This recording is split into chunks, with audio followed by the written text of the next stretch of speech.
Alléluia. Yamba loyembo ya motema.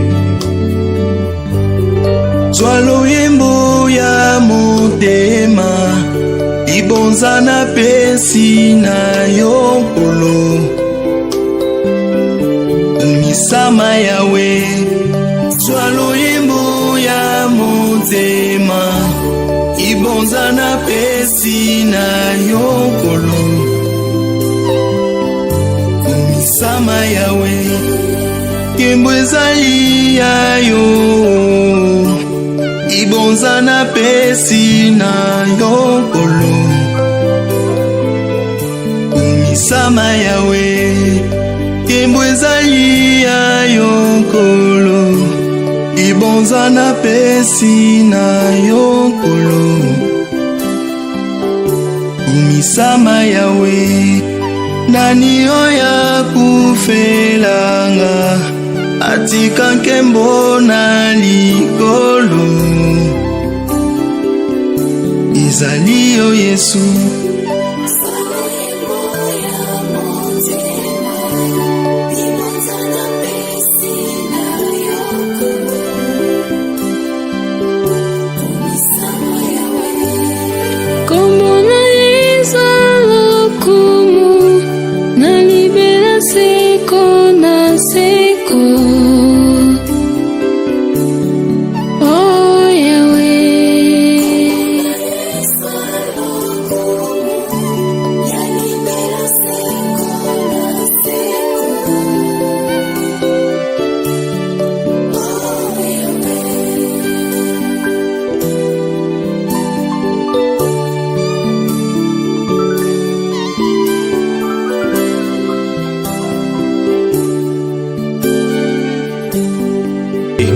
Alléluia.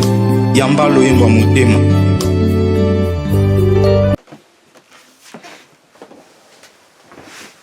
Shalom, shalom, très chers téléspectateurs, que Dieu vous bénisse là où vous nous suivez.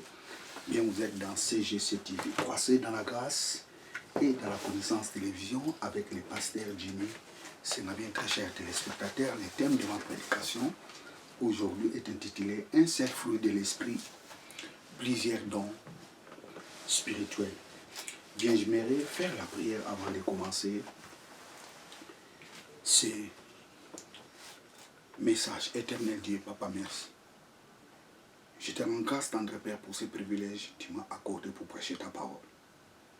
Laisse que ce moment apporte la bénédiction dans la vie de tous ces celles qui suivront ce message.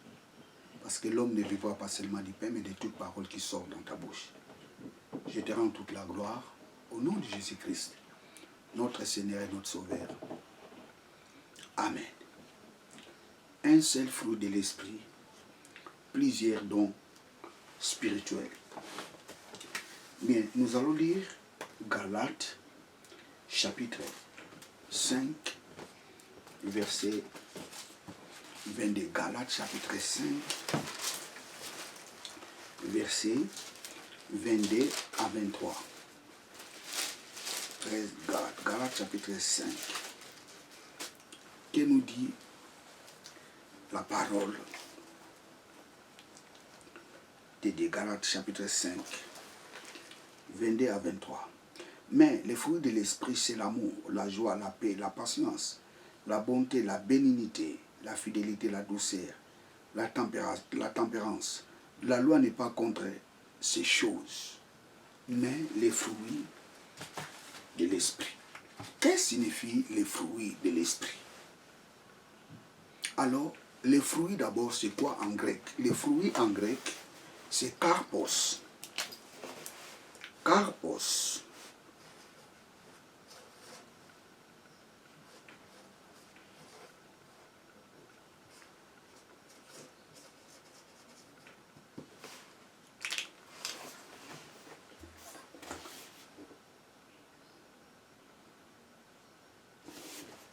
Karpos signifie fruit. Karpos signifie récolte. Karpos signifie les résultats. Karpos signifie les bénéfices.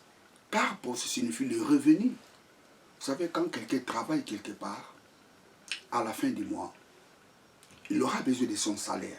C'est ça les résultats, c'est ça les karpos. Les fruits de l'esprit. Donc, qu'est-ce que cela signifie? Les fruits de l'esprit, ça signifie tout simplement les récoltes qu'on a de l'homme qui a le Saint-Esprit. Les fruits de l'esprit, ça signifie les revenus qu'il y a dans l'homme qui a le Saint-Esprit. Les fruits du Saint-Esprit,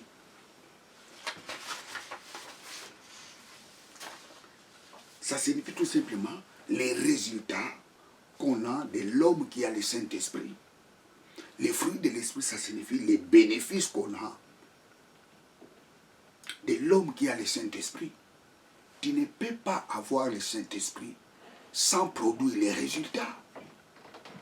Le Saint-Esprit n'est pas pour rien dans notre corps. La Bible nous dit, notre corps est le temple du Saint-Esprit. Le Saint-Esprit n'est pas pour rien dans notre vie. Tu ne peux pas avoir le Saint-Esprit sans produire les résultats. Écoutez, très chers téléspectateurs, il n'y a pas 9 fruits de l'esprit. Il n'y a qu'un seul fruit de l'esprit. La Bible nous dit, les fruits de l'esprit est. Ça, c'est lui second. Les fruits de l'esprit, c'est l'amour, ainsi de suite.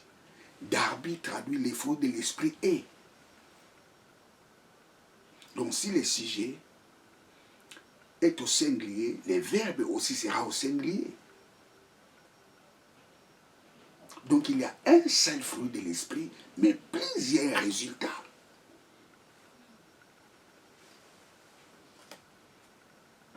Celui qui a le Saint-Esprit produit l'amour. Celui qui a le Saint-Esprit produit la joie. Celui qui a le Saint-Esprit produit la paix. Celui qui a le Saint-Esprit produit la patience. Celui qui a le Saint-Esprit produit la bonté. Celui qui a le Saint-Esprit produit la bénignité. Celui qui a le Saint-Esprit produit la fidélité. Celui qui a le Saint-Esprit produit la douceur. Celui qui a le Saint-Esprit produit la tempérance. Un seul fruit de l'esprit, plusieurs résultats.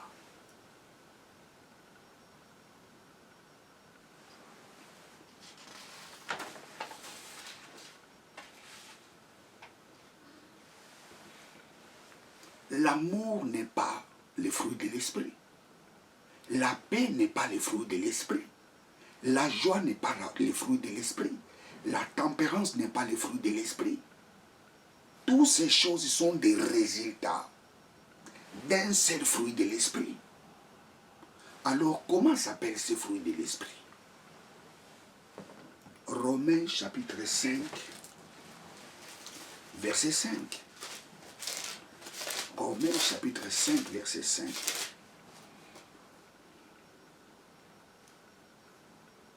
Or, l'espérance ne trompe point, parce que l'amour de Dieu est répandu dans nos cœurs par le Saint-Esprit qui nous a été donné.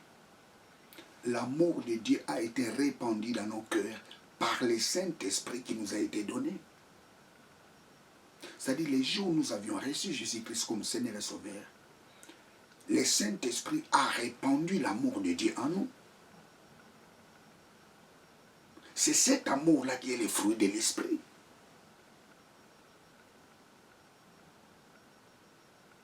Praise God, hallelujah. Or, l'espérance ne trompe point parce que l'amour de Dieu est répandu dans nos cœurs par le Saint-Esprit qui nous a été donné. L'amour de Dieu qui a été répandu en nous, c'est cet amour-là qui produit l'amour envers nos prochains. C'est cet amour-là qui produit la joie. C'est cet amour-là qui produit la patience. C'est cet amour-là qui produit la douceur. C'est cet amour-là qui produit la tempérance.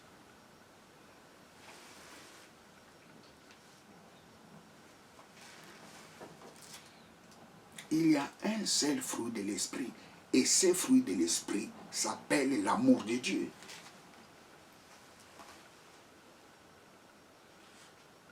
L'amour L'amour de Dieu en nous produit l'amour envers nos prochains. L'amour de Dieu en nous produit la joie. L'amour de Dieu en nous produit la patience. L'amour de Dieu en nous produit la bonté. L'amour de Dieu en nous produit la tempérance, la fidélité, la douceur.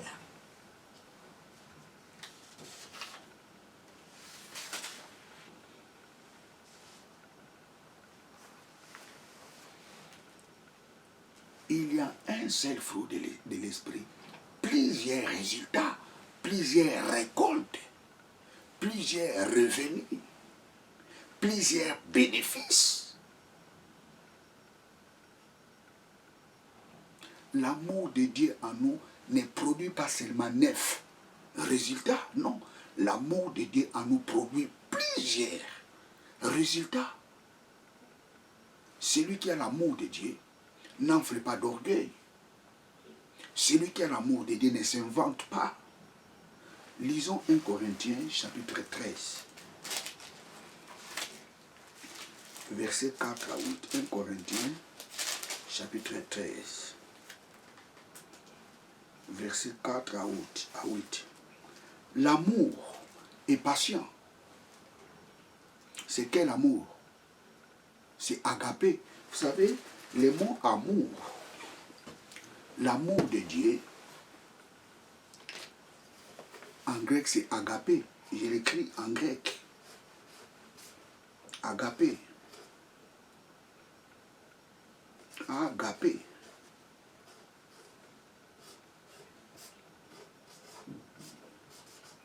Amour. Inconditionnel.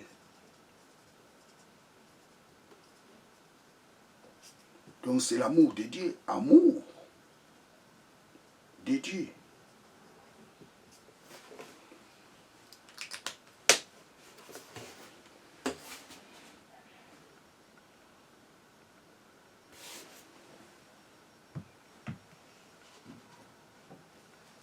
Agapé. 1 Corinthiens chapitre 13, versets 4 à 9. Praise God, alléluia. Je relis, l'amour est patient. Il est plein de bonté. L'amour n'est point envié. L'amour ne s'invente point. Il ne s'enfle point d'orgueil. Il ne fait rien de malhonnêteté. Il ne cherche point son intérêt. Tout ça, ce sont des résultats de celui qui a l'amour de Dieu. Praise God. Il n'y a pas 9, il y a plusieurs. L'amour de Dieu en nous produit plusieurs résultats. Il ne réjouit point de l'injustice, mais il se réjouit de la vérité. Il esquisse tout, il croit tout, il espère tout, il supporte tout. L'amour ne périt jamais.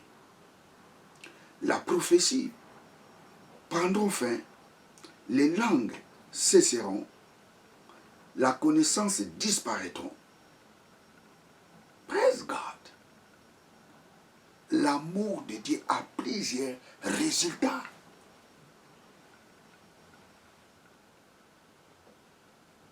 Il n'y a pas 9 fruits de l'esprit, il n'y a qu'un seul fruit de l'esprit. Et ce fruit de l'esprit s'appelle l'amour de Dieu. Et celui qui a l'amour de Dieu produit l'amour envers son prochain. Tu ne peux pas dire que tu as l'amour de Dieu, tu n'aimes pas ton prochain. Parce que l'amour de Dieu s'appelle agapao. L'amour de Dieu s'appelle agapé, qui vient du verbe agapao. Praise God, hallelujah.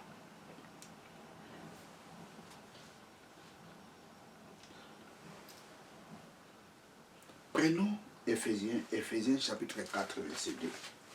Éphésiens chapitre 4, verset 2. Éphésiens 4, 2. En toute humilité et douceur avec patience, vous supportant les uns les autres avec amour. Avec amour. Agapé, l'amour de Dieu. Celui qui a l'amour de Dieu il va produire la patience. Praise God, hallelujah. Praise God, hallelujah. Oh, je relis ce passage. Éphésiens chapitre 4, verset 2. En toute humilité et douceur. Celui qui a l'amour de Dieu, il a l'humilité. Ah, praise God. Praise God, hallelujah. En toute humilité et douceur, avec patience, vous supportant les uns les autres avec amour.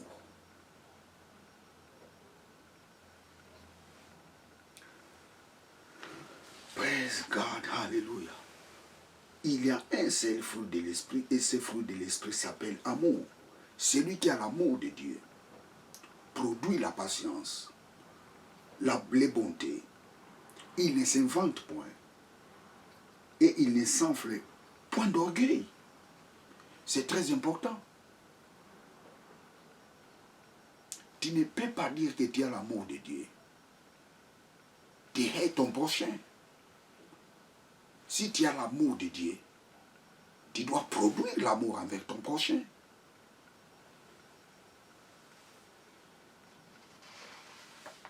Alors parlons maintenant des dons spirituels. 1 Corinthiens chapitre 12, versets 1 à 11. 1 Corinthiens chapitre 12. 1 Corinthiens chapitre 12, versets 1 à 11. Pour ce qui concerne les dons spirituels, je ne veux pas, frère, que vous soyez dans l'ignorance. Vous savez que lorsque vous étiez païens, vous vous laissez entraîner vers des idoles, muettes selon que vous étiez conduits. C'est pourquoi je vous déclare que nul, s'il parle par l'Esprit de Dieu, ne dit Jésus est anathème, et que nul ne peut dire Jésus est Seigneur si ce n'est par le Saint-Esprit. Il y a diversité de dons, mais le même esprit, diversité de ministères, mais le même Seigneur, diversité d'opérations, mais le même Dieu qui opère tout à tous. Or, chacun la manifestation de l'esprit est donnée par l'unité commune. En effet, l'un est donné par l'esprit, parole de connaissance, un autre parole de sagesse, et un autre parole de connaissance selon le même esprit. À un autre, la foi, par le même esprit. À un autre, les dons de guérison, par le même esprit. À un autre, les dons d'opérer, les miracles. À un autre, la prophétie. À un autre, le discernement des esprits. À un autre, la diversité des langues. À un autre, l'interprétation des langues. Un seul et le même esprit opère toutes ces choses, les distribuant à chacun en particulier comme il veut. Car, comme le corps est un, et plusieurs membres, et comme tous les membres du corps, malgré leur nombre, ne forment qu'un seul corps. Ainsi est-il de Christ. Parmi toutes ces choses, ou je dirais dans la lecture que je viens de faire, si vous énumérez tous les dons qui sont mentionnés ici, ces dons sont neufs. Mais écoutez, très chers téléspectateurs,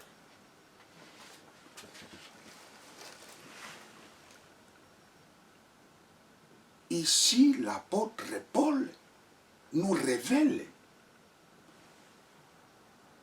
dans ces chapitres 9 dons. Mais ces 9 dons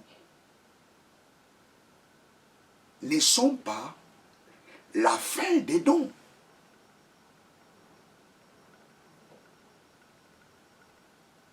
L'Épître aux Corinthiens nous révèle 9 dons. Mais il n'y a pas 9 dons. Il y a plusieurs dons spirituels.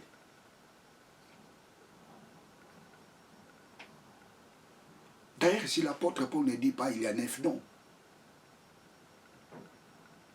Mais lorsque vous comptez tous ces dons, vous remarquerez ici, l'apôtre Paul a cité 9.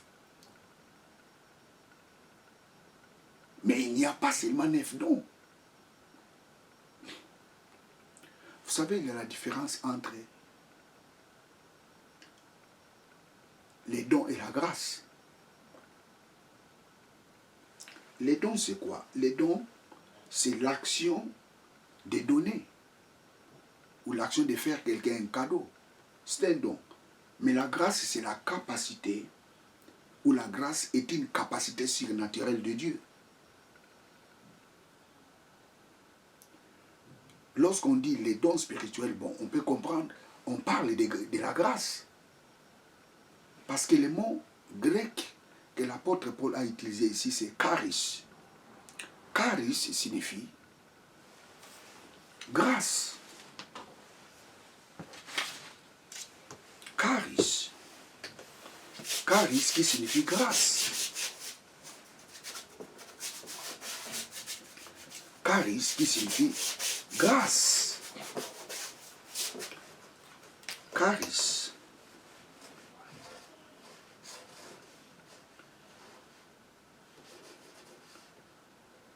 Charis qui signifie grâce. Et Doréa. Doréa qui signifie don.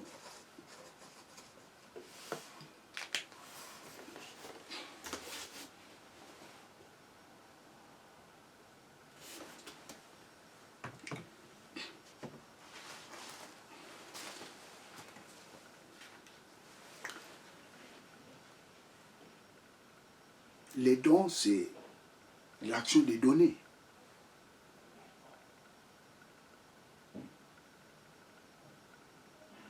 Mais la grâce, c'est la capacité surnaturelle. Ici, l'apôtre Paul parle de la grâce.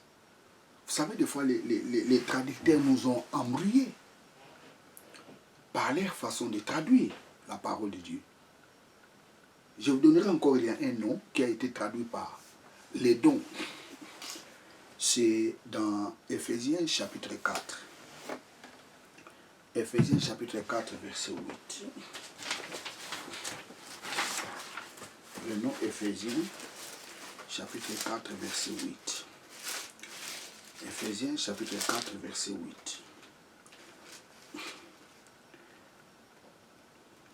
C'est pourquoi il est dit, étant monté en haut, il a amené des captifs et il a fait des dons aux hommes. Et il a fait les dons aux hommes. Le mot qui est ici, le mot don qui a été traduit ici, dans les textes originaux, le mot qui est là-bas, c'est domata. Domata. Domata.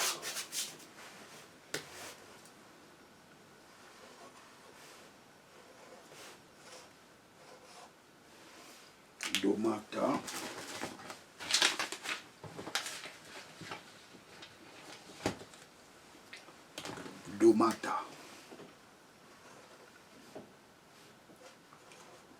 Domata.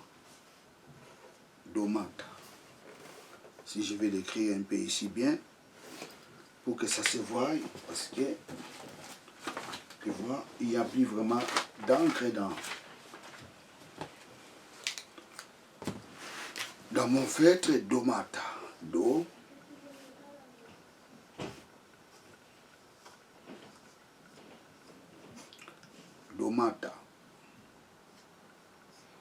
Qui signifie don.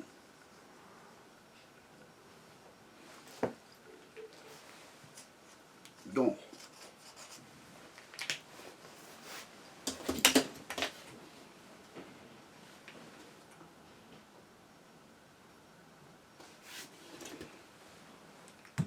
Domata. Le mot domata. Domata signifie chose. Par exemple, dans Philippiens chapitre 4, verset 17, Luc chapitre 13, Luc chapitre 11, verset 13. Bon, je vais prendre Philippiens chapitre 4, verset 17. Philippiens 4, 17. Là, on a les mots domata. Philippiens 4, 17. Philippiens 4, 17. Ce n'est pas que je cherche les dons, mais je cherche les fruits qui abondent pour votre compte. Le mot traduit ici, c'est domata. Ce n'est pas charis. Domata signifie la chose. Il a fait la chose aux hommes. Praise God.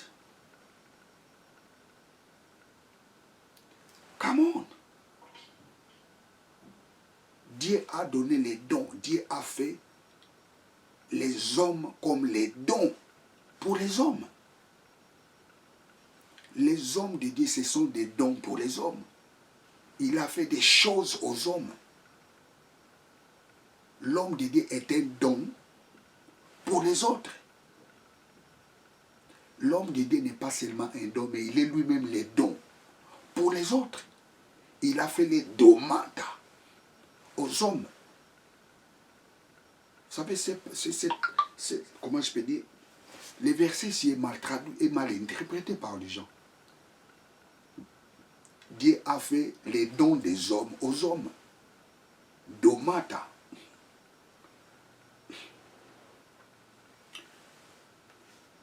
Dieu a fait les Lévites les dons pour les enfants d'Israël.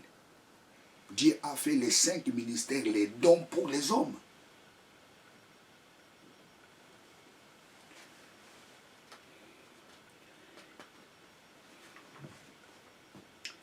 Il n'y a pas 9 dons spirituels, mais il y a plusieurs dons spirituels. Pour une meilleure façon de parler, il n'y a pas 9, il n'y a pas 9 grâces. Bon, s'il faut aller dans les langages courants, il n'y a pas 9 dons spirituels. Il y a plusieurs dons spirituels.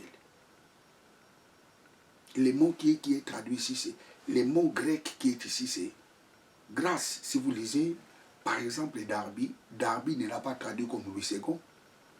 Darby l'a traduit par grâce.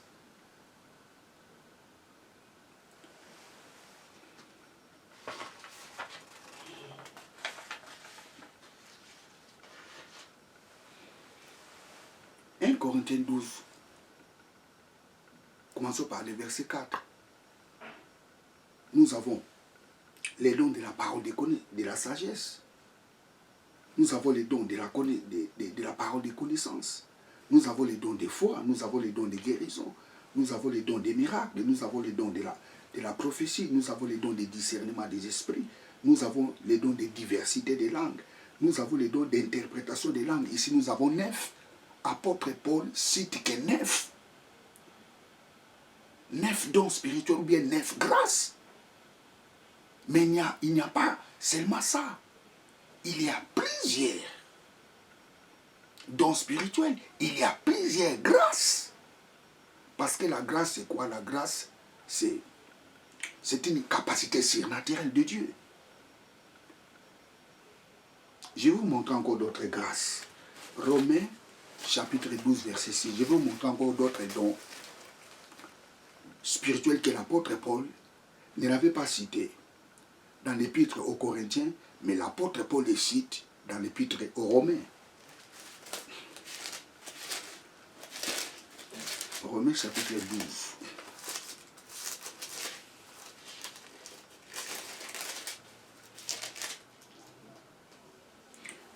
Verset 6. Puisque nous avons les dons, des dons différents selon la grâce qui nous a été accordée, que celui qui a les dons de la prophétie l'exerce selon l'analogie de la foi. Celui qui est appelé au ministère s'attache à son ministère. Que celui qui enseigne s'attache à son enseignement. Enseigner, c'est un don. Les dons d'enseignement. Mais c'est donc ici, l'apôtre Paul ne l'a pas cité dans l'épître aux Corinthiens. Et celui qui exhorte à l'exhortation, l'exhortation, si c'était don, il y a des gens qui ont les dons de l'exhortation. L'apôtre Paul ne l'a pas cité dans l'épître aux Corinthiens. Que celui qui donne les fasse avec libéralité. Les donner est un don. L'apôtre Paul ne l'a pas cité dans l'épître aux Corinthiens. Que celui qui préside les fasse avec zèle. Présider est un don. Et c'est donc ici l'apôtre Paul ne l'a pas cité dans l'épître aux Corinthiens. Et celui qui pratique la miséricorde les fasse avec joie. La miséricorde est un don. Et c'est donc l'apôtre Paul ne l'a pas cité. Donc cela signifie tout simplement, il n'y a pas 9 dons spirituels, il y a plusieurs dons spirituels. Et il y a aussi les dons de la voyance. Les dons de la voyance. 1 Samuel. Il y a plusieurs dons spirituels. Samson avait les dons de la force. C'est aussi un don spirituel.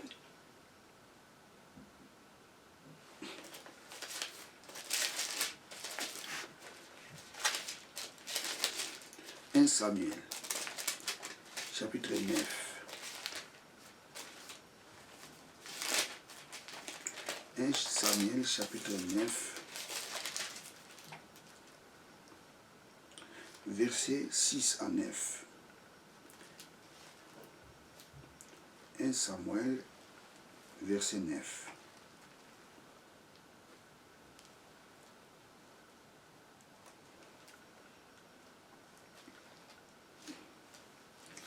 Praise God, hallelujah.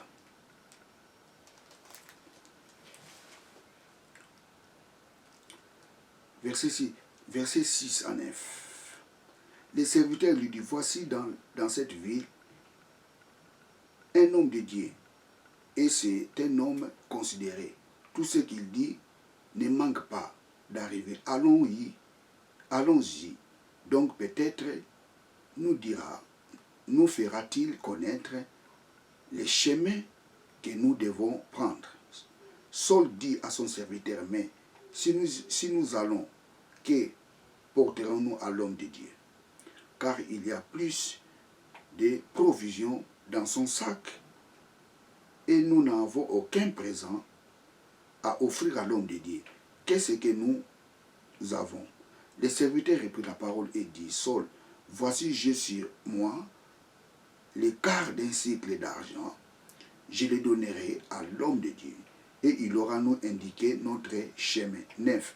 Autrefois en Israël, quand on allait consulter Dieu, on disait, venez et allons au voyant, car celui qu'on appelle aujourd'hui prophète s'appelait autrefois voyant. Dans l'ancien temps, les prophètes, on les appelait les voyants. La voyance est un don. La voyance est un don. David avait des prophètes et des voyants. Tout prophète n'a pas le don de la voyance. David avait des prophètes, il avait aussi des voyants. Lisons 2 Chroniques. 2 Chroniques 35.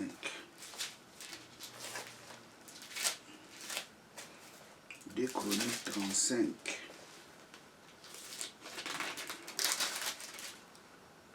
2 Chroniques 35.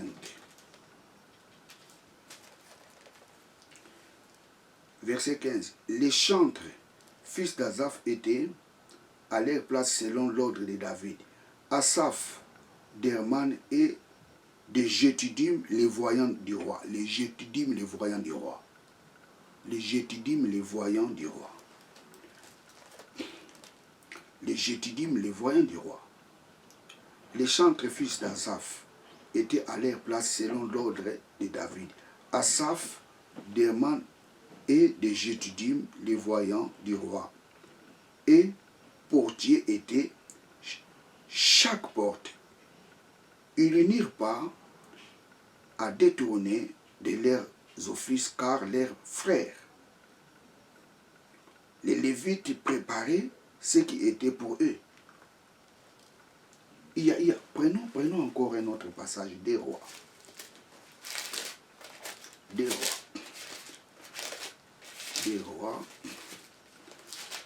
rois, chapitre 17.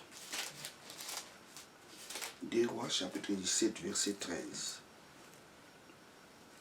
L'Éternel fit venir des rois, chapitre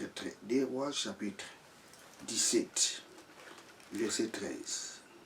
L'Éternel fit venir Israël et Juda par tous ses prophètes, par tous ses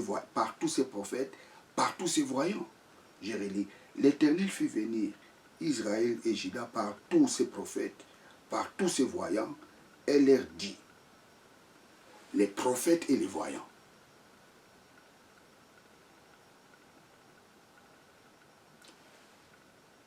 La voyance est un don. Il n'y a pas le ministère de la voyance, mais la voyance est un don. La prophétie est un don. Donc nous avons plusieurs dons spirituels. Il n'y a pas que 9 dons spirituels. Il y a plusieurs dons spirituels. C'est pour cela que le thème de ma prédication a été intitulé « Un seul fruit de l'esprit, plusieurs dons spirituels ».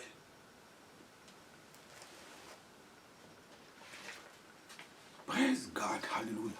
Bien, très chers téléspectateurs, je pense, vous serez d'accord avec ce que dit la parole de Dieu. Il n'y a qu'un seul fruit de l'esprit. Et ce fruit de l'esprit produit plusieurs choses.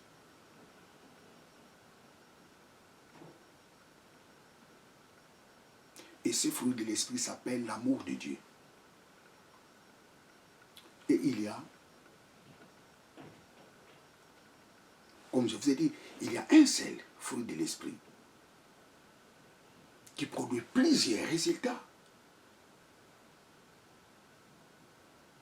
Et il y a plusieurs dons spirituels. Il n'y a pas 9 dons spirituels, il y a plusieurs dons spirituels. Donc, que personne te dise que nous avons 9 dons spirituels. Non. Nous avons plusieurs dons spirituels. Et un seul fruit de l'esprit qui s'appelle l'amour de Dieu. Bien, vous êtes avec le pasteur Jimmy Senga. Abonnez-vous massivement dans cette chaîne de télévision. Que Dieu vous bénisse. Ciao.